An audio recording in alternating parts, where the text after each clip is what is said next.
بسم الله الرحمن الرحیم. بیا هم ټول لیدونکو ته ښه راغلاست وایم. هیله ده چې روغ او جوړ به یاست. دوستانو د WiFi FTP سرور په درېیمه برخه باندې بیا هم کار کوو. په دې برخه کې بیا هم موږ تاسو راځو کمپیوټر کې ځینې تنظیمات ترسره کوو. نور تنظیمات زموږ ستاسو برابر دی. په دې باندې کار کوو څنګه ډیټا له یو موبایل څخه کمپیوټر ته او له کمپیوټر څخه موبایل ته انتقال کړو. نو بیا هم موږ تاسو چې څه ضرورت لرو رابسو موبایل سکرین به هم درته ښکاره کړمه. موبایل په سکرین کې که تاسو ورته متوجه سئ یا به WiFi خلاص کوئ او یا به هم کمپیوټر او WiFi دواړه له یو نیټورک سره تاسو وصل کوئ. له هغه نه وروسته به راسئ WiFi FTP سرور ته. همدا سرور به تاسو چې کوئ رن کوئ. کله چې ستاسو WiFi کنیکټ سو له هغه نه وروسته به تاسو راسئ سرور به چې کوئ رن کوئ. بیا هم راسئ تاسو فایل زیلا کلاینټ باندې ډبل کلیک وکړئ دا خلاص کوئ. نو اوس دلې موږ تاسو ته بیا وایي چې پورت نمبر مثلا هاست نیم یا هاست یوزر نیم پاسورد خو زه دا نه ورکوم ډایرکټ ورسره وصلیږم بغیر د هغو شیانو. دې لپاره چې موږ تاسو هره وارې دې تنظیماتو ضرورت ونه لرو. راځو دلته دا کوچنی بټن کلیک کوو. دغه هغه زموږ ستاسو اخري کنیکشن ده چې موږ تاسو جوړ کړی. کولی شئ کنیکشنونو لیست هم پاک کړئ او که نه پاکوئ مثلا غواړئ بل وخت بیا ورسره وصل شئ نو دا کلیک کړئ.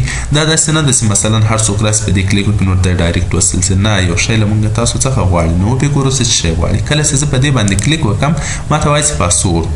نو تاسو کوشش وکړئ چې ډېر قوي پاسورد وکاروئ. پاسورد کې زه ورته وایم چې زما پاسورد 1 2 3 4 ولو. ریممبر پاسورد انټر فایل زلاک از کلوزډ. تر هغو پورې زما پاسورد راته وساته. دا اپشن دا کار راته کوي یعنی تر هغو پورې زما پاسورد راته وساته ذخیره کړه تر څو چې دا سافټویر چې کوم بندوم. نو دا تاسو ورسره ټیک مارک کړئ که نه ټیک مارک کوئ هم مشکل نه. سافټ ټیک مارک کېدای ښه ده. هر کله چې تاسو سافټویر بند کړئ نور به ستاسو پاسورد هم چې کېږي پاکېږي. اوکې کوم بیا هم دا اوکې کوم دا هم راځم اوکې کوم. اوس زما موبایل او کمپیوټر دواړه وصل دي. اوس له موبایل څخه کمپیوټر ته څنګه ډیټا انتقال کړم او له کمپیوټر څخه موبایل ته څنګه چې کوم ډیټا انتقال کړم. مثلا راځم ډیسکټاپ ته ځینې فایلونه انتقالوم. مثلا دلته ویډیو ده تاسو ورته متوجه شئ. ګورئ هېڅ شی هم نشته. نو زه راځم له خپل موبایل څخه ډیسکټاپ ته لږ ډیټا چې کوم انتقالوم.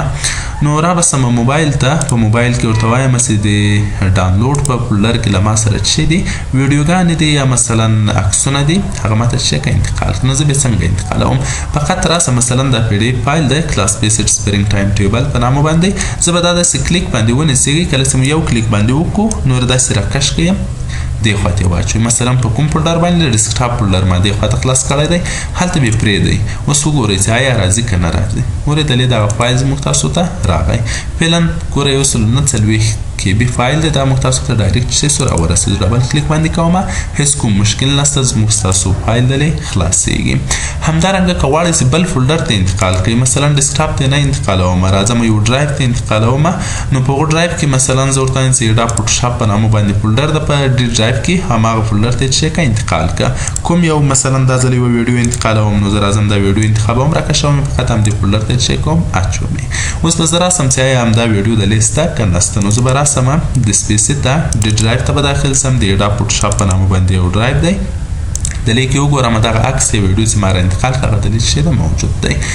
همدارنګه کولی شئ له کمپیوټر څخه موبایل ته ډیټا انتقال کړئ. مثلا د موبایل کوم فولډر ته تاسو ډیټا انتقالوئ. زه ورته وایم چې موبایل کې ماته چې کوم عمومي فولډر ته چې ډیټا راته انتقال کړه.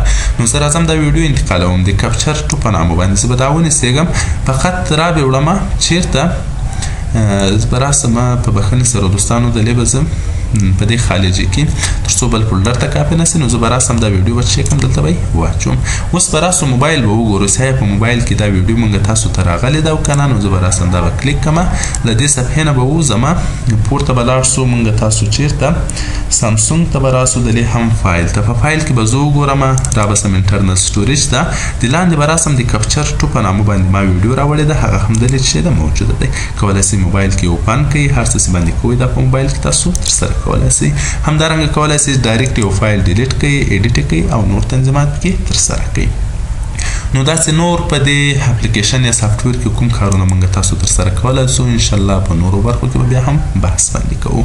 نو دوستانو ویډیو درسره شیر کړئ. همدارنګه ما یو نوی یوټیوب چینل جوړ کړی دی. د هغه لینک هم درته ډسکرپشن کې اچوم. همدا همکاري تاسو راسره وکړئ چې زما یوټیوب چینل سره سبسکرایب کړئ. نو تر بیا او بلې ویډیو مو په الله سپارم. ښه وخت ولرئ.